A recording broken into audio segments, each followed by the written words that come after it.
pretty cool. Thank you. That's so cool. It is. It's fun. All right, good.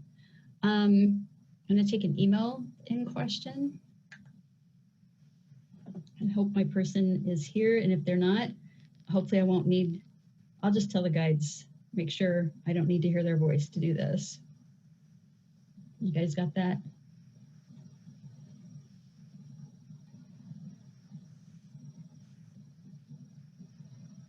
Wow.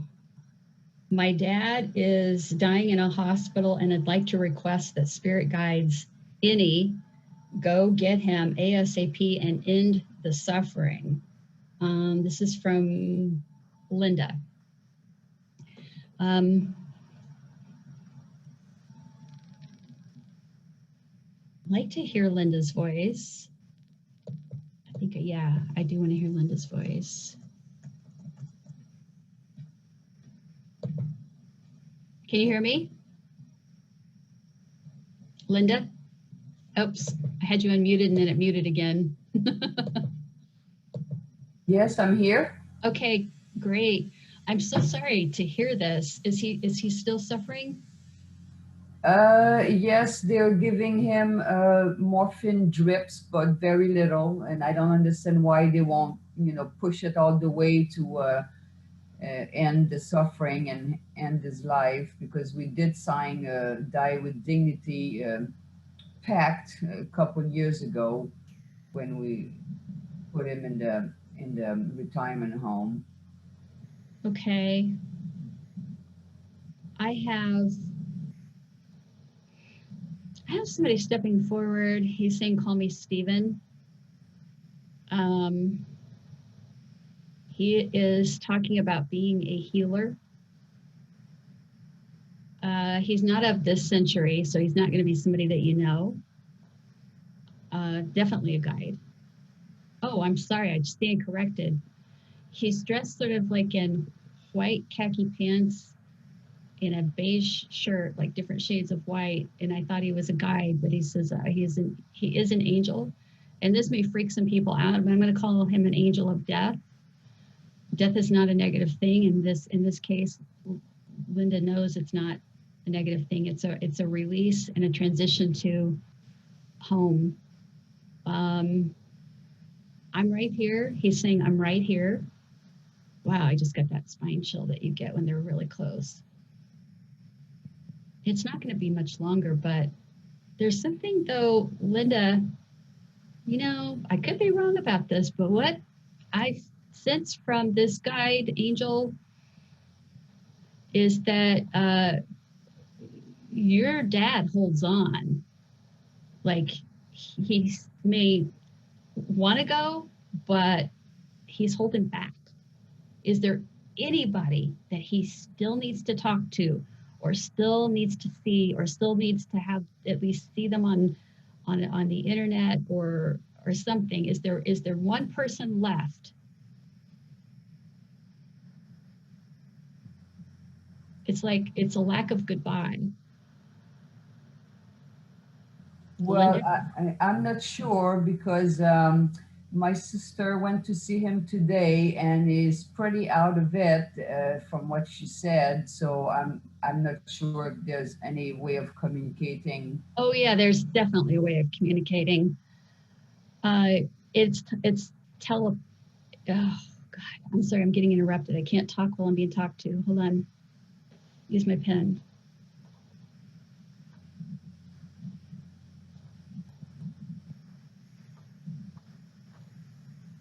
He just needs to hear goodbye from everybody. And you think he can't hear you, but he can. I'm going to tell you how to do this. I feel like she told him he could go. So they're good. Like she did goodbye. So they're good. For the record, you're the one that said she was just there, but he's the only one holding himself here. He just wants to know everybody's okay with him going. Now, that may sound crazy, but this is the way the soul thinks. He's going in and out of the body constantly. It's like she's looking at him. He's not in the body. Even now, he's outside of the body already. So this is going to be an easier communication.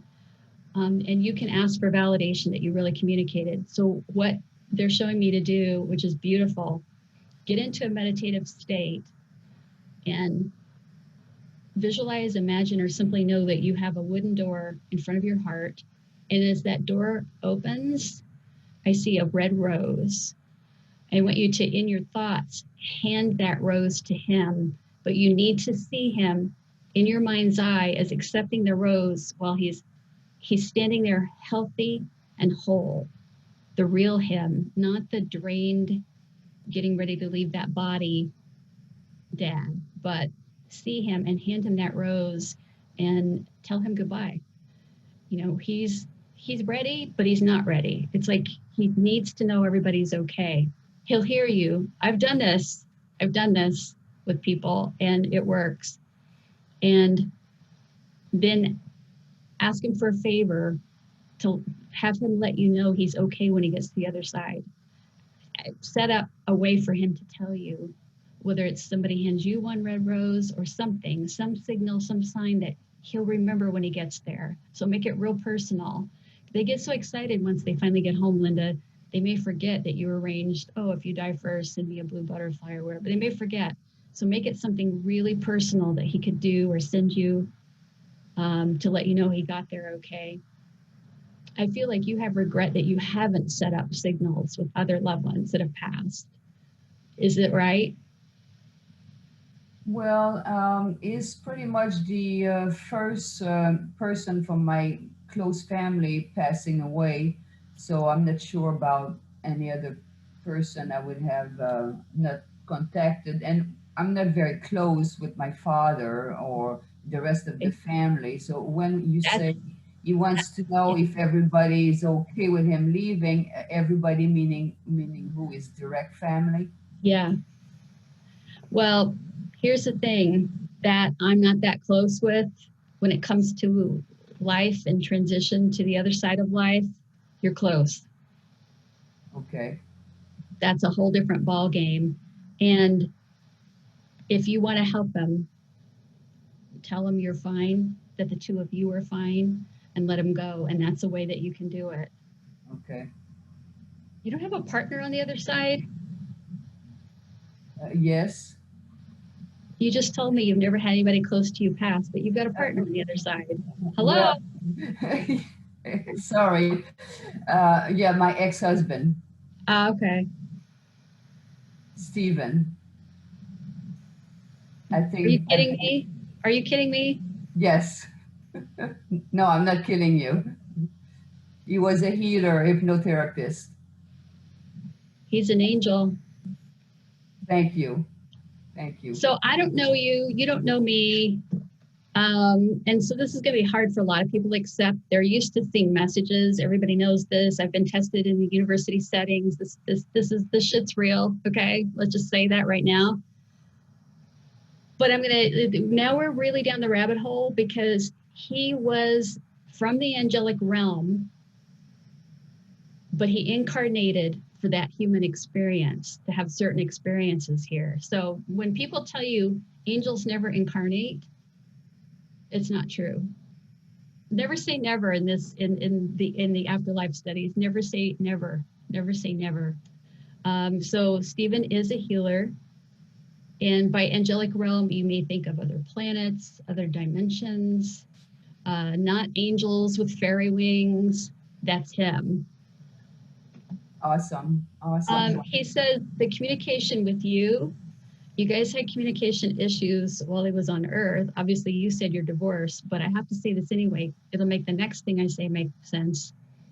He has communication issues from the other side of life with you. He's tried to do a dream visit with you, but he's in a different vibration. It's a little hard. So he says he wants you to stop asking for certain things from him. You can do that once your father passes.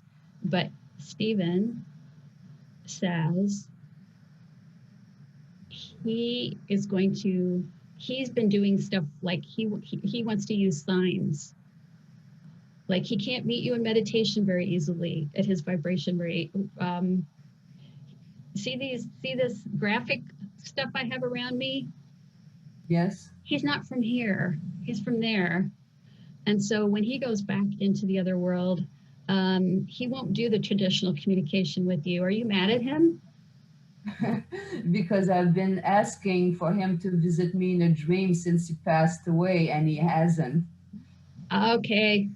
There you go. So he's just be open to a different way. And he's showing me insects, pretty things like not butterflies, dragonfly.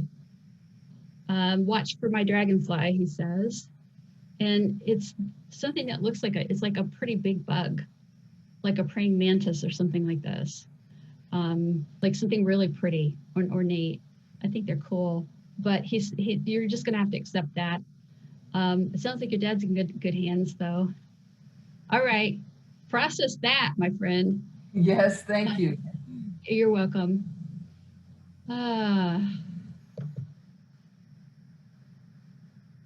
yeah, so I know. So LR saying another one. You know, we've met 3 or 4 over the last decade. He and I have met 3 or 4 people who came from angelic realm or other dimension, acting as sort of like angels that incarnated here. So, and I used to say, number one, I used to say, I'm not an angel person. I don't know angel crap. I used to say, angels never incarnate as humans. Now I just don't say never anymore. Never say never. We're going to the Q&A box.